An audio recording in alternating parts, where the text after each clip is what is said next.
Le matin du 6e jour, Marcus savait exactement où il voulait aller. Le jeune lapin avait un cousin qui vivait en Belgique et quand il le voyait, il lui parlait parfois de Saint-Nicolas.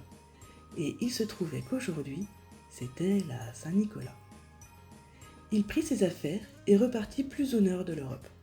Bien sûr, il fut tenté de passer voir sa famille au passage. Mais s'il passait, il n'aurait pas le cœur de repartir, et il avait encore tant de choses à voir.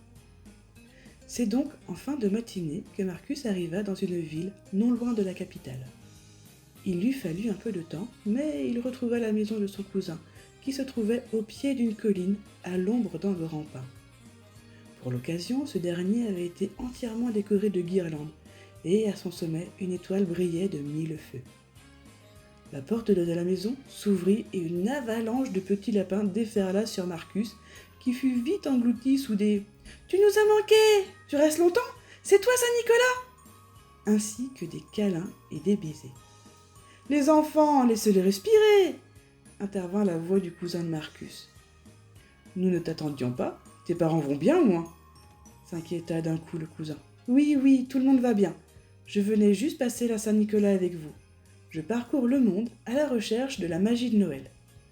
Alors rentre au chaud, ça tombe bien, Saint-Nicolas est passé cette nuit. » Tout le monde entra dans la maison qui était décorée pour l'occasion. Une figurine de Saint-Nicolas était même posée sur la cheminée. Il avait un long manteau rouge brodé d'or, un grand chapeau et un bâton. Vers le sapin étaient entassés des cadeaux, ouverts ou non, et des papiers étaient éparpillés de partout.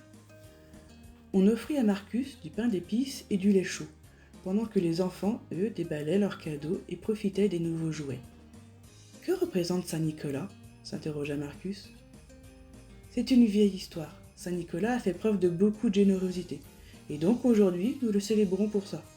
Offrir aux autres comme lui il a offert.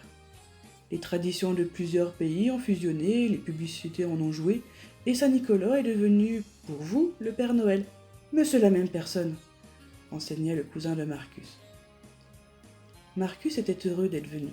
Passer du temps avec des gens qu'il aimait lui faisait beaucoup de bien et lui donna encore plus de courage pour le reste de son voyage. Il passa la journée à chanter et à jouer avec les enfants. L'ambiance était chaleureuse et la complicité qu'il y avait dans la famille rendait le moment magique. Le jeune lapin prit conscience alors qu'il avait devant lui une partie de la réponse de sa question « Qu'est-ce que la magie de Noël ?» La famille.